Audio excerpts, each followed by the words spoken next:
There is a place where the wind forgets its name, where silence grows thick like moss between the stones.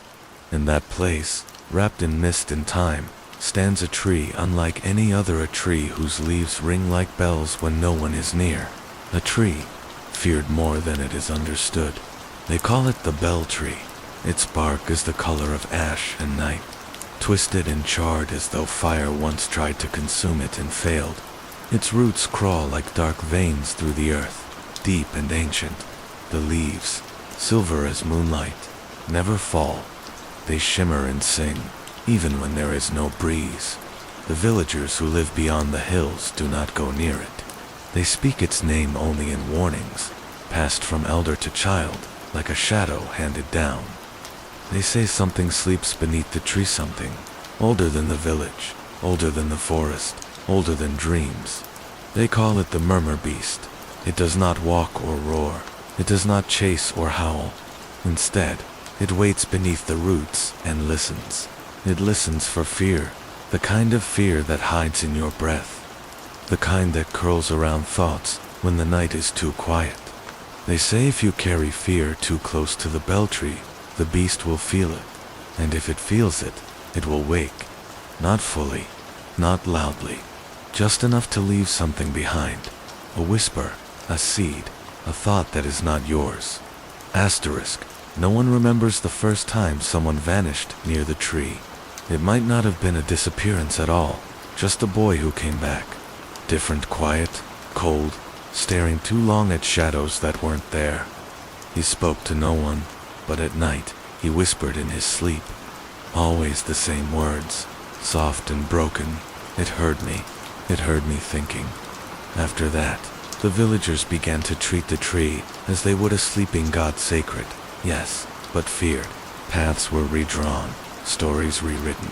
Lanterns were dimmed near the edge of the woods. And every spring, the children were taught the same rhyme before bed. Do not walk where silver sings. Do not dream of root or rings. Do not call the one below, lest it follow where you go. But legends are patient, and fear has a strange way of softening over time. Curiosity grows where silence lingers too long.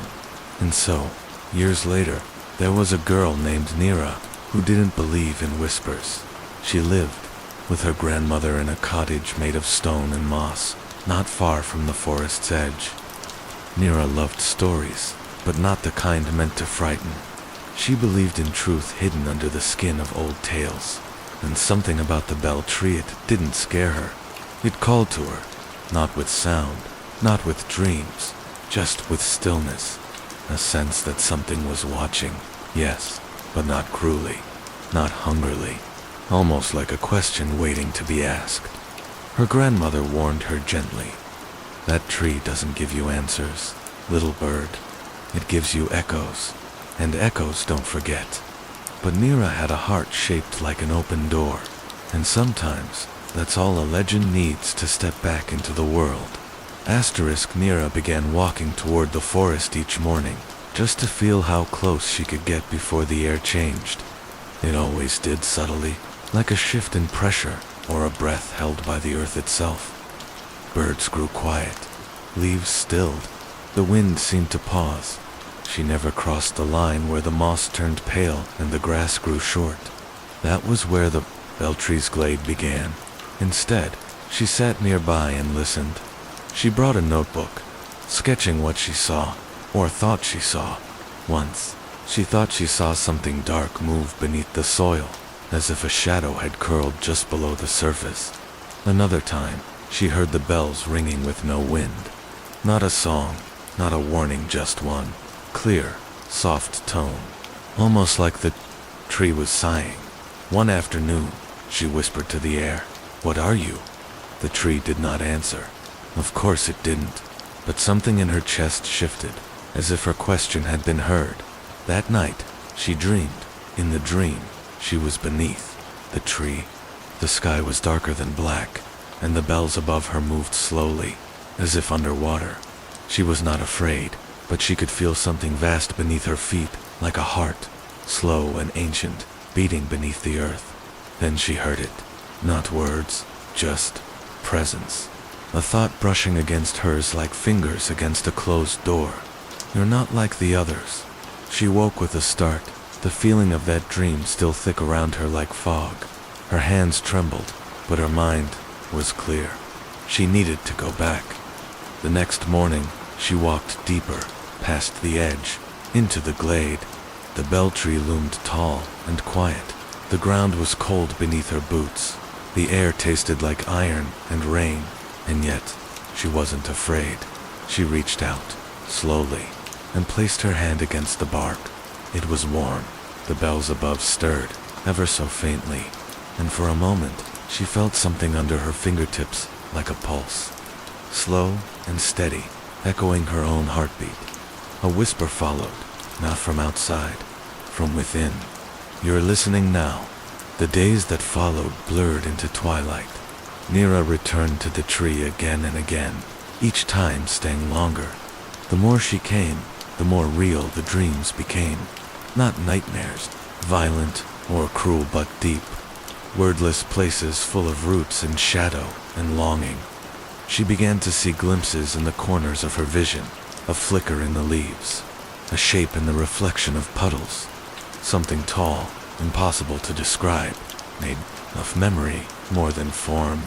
And always, it watched in silence. Her grandmother noticed the change. You're quieter now, she said. One evening over tea, your thoughts walk somewhere far away. Nira only nodded. She didn't have the words. Not yet. One night, the bells rang louder. She wasn't near the tree. She was in bed, beneath a warm quilt, listening to the wind. And yet, the sound came clearly, as if the bells were inside her room. They called her. She rose and dressed in silence. The forest was silent. As she walked, barefoot, the earth cooled beneath her feet. The moonlight painted silver lines through the trees, guiding her forward. She didn't need to see. Her body knew the way. The wind was absent. Still, the air trembled with tension. She passed through ferns and over fallen branches without sound. The glade waited, and so did the tree. And when she stepped into the clearing, the bell tree stood like it always had, tall, silent, eternal. But it was not alone. A presence surrounded it, not seen, not heard, but felt, like the low hum of thunder before the storm breaks. She froze, not out of fear, but respect. The bells moved gently above her, though no wind touched her hair. A voice, or what might have been one, stirred in her mind.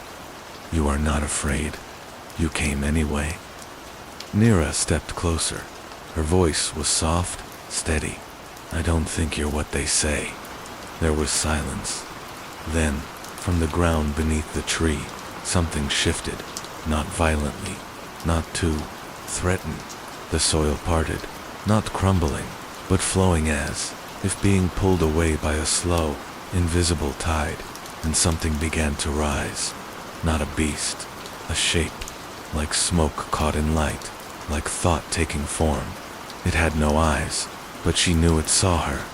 It had no mouth, but she knew it could speak. It stood taller than any person, thin and undefined, like the shadow of something not made for the surface of the world. It moved with impossible grace, and when it stepped forward, the bells above trembled in recognition. Nira's heart pounded, not in fear, but in wonder. She whispered, "What are you?" The answer came not as sound, but as memory flashes of forgotten times, a hand planting a seed in soft earth. A song sung in a language the world no longer knew. A world before silence, when the bell tree was not feared, but worshipped. I was once called Keeper. She felt the words in her blood. The creature or spirit, or memory lowered its head. I kept the dreams of the land, the thoughts of the roots, the silence of deep things, but they forgot, and so I changed. Nira stepped forward. You became their fear. The shape did not deny it. It pulsed gently with grief. They fed me what they carried. I became what they gave. And suddenly she understood. It wasn't the beast that had changed. It was the people. Their fear had twisted the Keeper of Silence into something shadowed and cold. The bell tree had been a doorway, not a warning, a listening place, a remembering place. But forgotten things turned strange when left alone. Nira reached out again. Her fingers touched the edge of its form, and it didn't pull away. "I remember now," she said softly, "and I'm not afraid." And in that moment, the shape flickered, like a candle touched by breath. It softened. The ringing of the bells turned warm, low, like a lullaby remembered from childhood, and the tree began to bloom. For the first time in hundreds of years, the bell tree sprouted, tiny silver flowers. They glowed like frost under sunlight. The entire clearing brightened, not with fire, but with presence. The spirit, the Keeper, stood quietly in the glow, watching her, not hungry, not haunting, just home. And Nira, without knowing why, wept not out of sadness, but out of relief. After that night, the village seemed different. The heavy silence that once hung over Falamir loosened, like a fog lifting with the morning sun. People spoke a little louder. Children laughed a little freer. The bell tree still stood at the forest's edge, but it no longer felt like a warning. Nira returned often to the glade, drawn by a quiet pull she couldn't explain. The Keeper, no longer a shadow, grew more solid, more real. It was not quite a beast, not quite a spirit. It was something between dreams and memories, something waiting for the world to remember again. One evening, as the sun dipped low and painted the sky with soft colors, Nira sat beneath the tree's silver leaves. The bells chimed gently in the fading light, a sound like distant stars blinking awake. The Keeper's voice was in her mind once more. "Fear made me what I became," it said softly. "But hope, hope can heal the deepest roots." Nira smiled, feeling warmth spread through her chest. She understood now fear and hope were not enemies, but threads woven in the same tapestry. "You taught me that," she whispered. "I will carry that." And in that moment, the forest around her seemed to breathe, leaves stirring as if in agreement. The villagers noticed changes too. Crops grew greener, rivers ran clearer. Stories of the bell tree began to shift from tales of dread to whispers of wonder. And in the deepest night, when the world is quiet and still, the bells still ring. But now, they sing not of fear, but of memory, of healing, of a promise whispered beneath silver leaves. A promise that even the darkest beast can find light. Nira often found herself wandering through the quiet forest paths, her mind filled with gentle thoughts and distant memories she couldn't quite place. The bell tree, once a symbol of fear, had become a beacon of something far more mysterious and beautiful, a guardian of secrets rather than a harbinger of dread. Sometimes when the wind was soft and the night was still, she would hear the bells sing their lullaby. The sound was like a soothing breath, wrapping around her like a soft blanket, inviting her to rest and dream. One evening, under a sky scattered with stars, Nira sat beneath the bell tree and closed her eyes.